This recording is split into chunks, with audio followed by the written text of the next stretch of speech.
Hello dear student, this is Devang Shah from LG Institute of Engineering and Technology. We have been learning the subject basic electrical engineering, and we have been discussing about the transformer. In our previous session we have discussed about the magnetic materials and BH curve as well as the transformer and their constructions. In our today's session we are going to discuss about the working of transformer and EMF equation. Then we are going to discuss about the ideal transformer, practical transformer, three-phase transformer, and lastly we are going to discuss about the auto transformer. So let us first start with the working of a transformer, where we can already discuss about the transformer. There are two windings, primary and secondary. So once you apply the AC current to the primary winding, there is a generation of magnetic flux in a core, and now because of this production of magnetic flux, that will linked with the secondary winding, and that will also induce EMF in a secondary winding. So this is a basic principle behind the transformer, and that basic principle we define as a electromagnetic induction using the Faraday's law. So here we'll start with when the current in a primary coil changes, being alternate in nature, the changing magnetic field is produced. So here the changing magnetic field gets associated with the secondary through the soft iron core, and because of this, hence the magnetic flux linked with the secondary coil changes, and which induces EMF in a secondary coil. So this is a basic principle behind the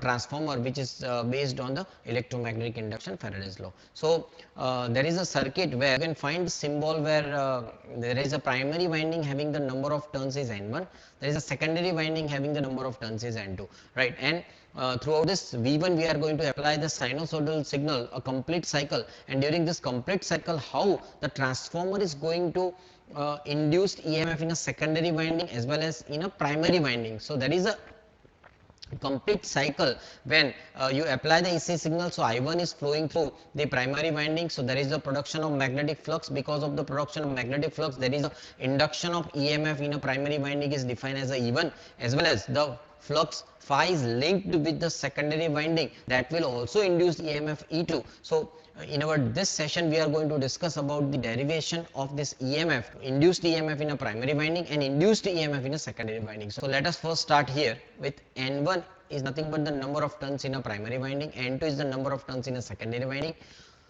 Phi m is called the maximum flux in Weber, that is also defined as a maximum flux density multiplied by area, and f is nothing but the frequency in hertz. So once we take the 1/4 cycle of this full cycle, we can find the average rate of change of flux, and that is average rate of change of flux is nothing but the maximum value of flux divided by 1/4 of the frequency. So that is defined as 4 times of frequency with the maximum value of flux in terms of the Weber. Now here the rate of change of flux per turn means the induced EMF in volts is nothing but the average EMF per turn is, that is equal to 4f into phi m volt, right? This is the average value. So we convert this into a RMS value, since the induced EMF is always in RMS value. So here the flux phi varies sinusoidally. So the RMS value of induced EMF is obtained multiplying the average value of the form factor, where the form factor is nothing but the ratio of RMS value to the average value, that is equal to 1.11.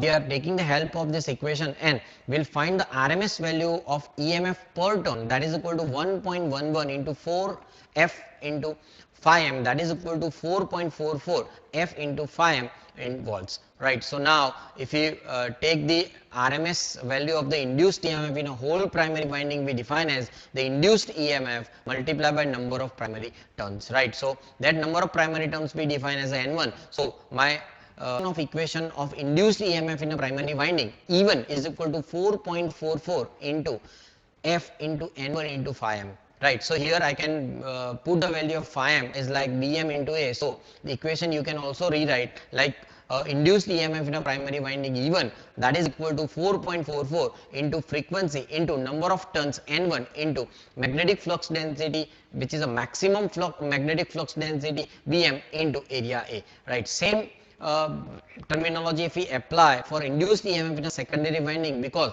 the whatever magnetic flux is being induced or whatever magnetic flux is being produced in a core, that is also linked with the secondary winding, and that will also induced EMF, and that EMF we also again consider within the same terminology. So here the RMS value of this induced EMF in a secondary winding we define as a E2, and that is E2 is equal to 4.44 into frequency into number of turns of secondary winding N2 into magnetic flux density Bm into area A. Now you have in general total two equations, which here you define as one of the equation E1 is equal to 4.44 into F into N1 into Bm into A, and another equation E2 is equal to 4.44 into F into N2 into Bm into A. Now we are taking the ratio of equation 1 and 2. You can see here E1 by N1 is equal to E2 by N2, and that is equal to 4.44 F into phi m. It means the EMF is same in both the windings. So here you can see the EMF is same in both the winding, where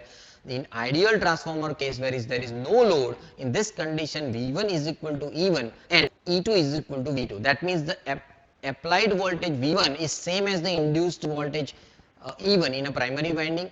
Same way the induced EMF in a secondary winding E2 is same as voltage V2 which is appeared across the load if there is an ideal transformer, right? So you can find voltage transformation ratio K I define as a E2 by E1 is equal to N2 by N1. Now based on this value of K, I can categorize transformer. Constant K is known as the voltage transformation ratio, where if N2 is greater than N1, that means K is greater than 1. So this particular transformer is called as a step up transformer. If N2 is less than N1, so K is less than 1, so that transformer is known as the step down transformer. So from this, if we also write, if we consider this as ideal transformer, and if we find the power consumption from the primary winding as well as a secondary winding, or power derivation from primary winding or secondary winding, P1 is equal to V1 into I1 cos phi, P2 is equal to V2 into I2 cos phi, and if I am taking this two equation and taking the ratio, I can find V1 into I1 is equal to V2 into I2, where both the power factors are same. So from this you can be able to find I2 by I1 is equal to V1 by V2 is equal to 1 by K. Now this particular ratio is also defined as a inverse ratio, which is nothing but the inverse of voltage transformation ratio. This is also defined as a current transformation ratio in terms of the transformer. Now this are the different ratios in transformer. Now let us look about the losses in a transformer, right? So once you apply the voltage, obviously this is a mechanical system and it is made up of the core and winding, so it must have incurred the losses. So there are two types of losses in a transformer, and this is only because of the core and windings. The losses are occurred due to the core is defined as the iron loss, because core is made up of the iron. Same way the losses are occurred due to the windings, it defined as a copper loss, because winding is made up of the copper, right? So once we find the equation of copper loss is nothing but simply the equation of power when I1 square into R1, this is called copper loss in a primary winding, and I2 square into R2, this is called a copper loss in a secondary winding. So copper loss is equal to I1 square into R1 plus I2 square into R2, where I1 is the current which is flowing in a primary winding, I2 is the current which is flowing in a secondary winding, and R1 and R2 are the resistances of primary winding and secondary winding respectively. Same way if we further discuss about the iron losses, which is again of the core, and core is related with the hysteresis losses and eddy current losses. So there are two separate equation you can see here. WH is equal to N, which is efficiency, into Bm raised to 1.6 into frequency into volt in terms of the watt, and the eddy current losses We is equal to P into Bm square into F square into T square in terms of the watt. So this is about the losses in a transformer. Now let us discuss about the three-phase transformers very shortly, where in a real life practical situation the generation of three-phase transformer is much cheaper. So almost all major generation and distribution system in the world are the three-phase AC system, where the three-phase transformer plays an important role in this transformer. The three-phase transformers plays a very important role, where it is constructed from three single phase transformer, or another approach is to employ all common core for all three sets of winding of the three phase. right? So the construction of single three-phase transformer is preferred today because of it is lighter, smaller, cheaper and slightly more efficient, right? So there is an advantage that each unit in the bank could be replaced individually in event of the fault. However, this does not overweight the other advantage combined with the three-phase unit, right? So from this three-phase transformer, the three cores are available, where the end part of the limb, there are three separate windings are available with the primary and secondary winding. So by this way you can reduce the middle limb by a single limb, where the central leg can be removed. So how the core of the compact phase shift is built, where the phase magnetic flux generation throughout this three phase transformer is phi A plus phi B plus phi C is equal to 0. So you can easily, here central leg can be removed by this way. So this is a simple construction of the three phase winding, where the outer limb, where you can easily construct the primary and secondary winding, or you can easily wound the primary and secondary winding with this phasor diagram. So now if you check here, there are two construction of the three phase transformer. One is a separate phases of transformer is available, where you have a three separate cores, where in each core you have a primary and secondary winding, right? But in another way, this is a very simplest way, there is only one core instead of three cores, where in each core three limbs there is a primary and secondary winding is available. So this is a much cheaper and easier way of construction of this three phase transformer. Now you can see this in three phase transformer connection, the windings of the primary and secondary in any construction can be connected either in a star shape or Y or a delta shape. So there are four combinations you are going to get in terms of the construction of this winding over a three phase transformer. So one of the cases delta and delta three phase transformer, that means here primary winding is also delta and a secondary winding is also delta. And case number 2 is a Y and Y, that means the primary winding is Y connection and the secondary winding Y connection, or it's a star to star.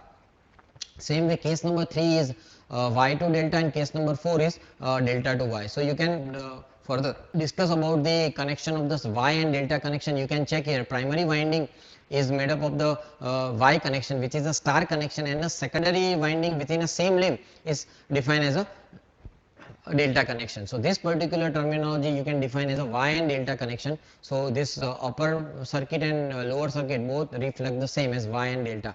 But if you talk about the case of delta and delta connection, where both the primary and secondary winding are connected in a delta shape, right? Both are connected in a delta connection, right? So same way, if you further discuss about all four possibilities, where first case is a delta to delta, where primary and secondary winding both shapes are the delta and delta. Case number 2 is a Y and Y, where primary and secondary both are star connection or a Y connection. Case number 3 is Y to delta, where primary winding is a star connected and secondary winding is a delta connection. And fourth case is a delta to Y, is primary connection is a delta and the secondary connection is a Y or star. So here conversion also possible using the factor of 3 and 1 by 3. This is like same as a star and delta, right? So this, thank you dear students. If you have any doubt, please write in a comment box. Thank you very much.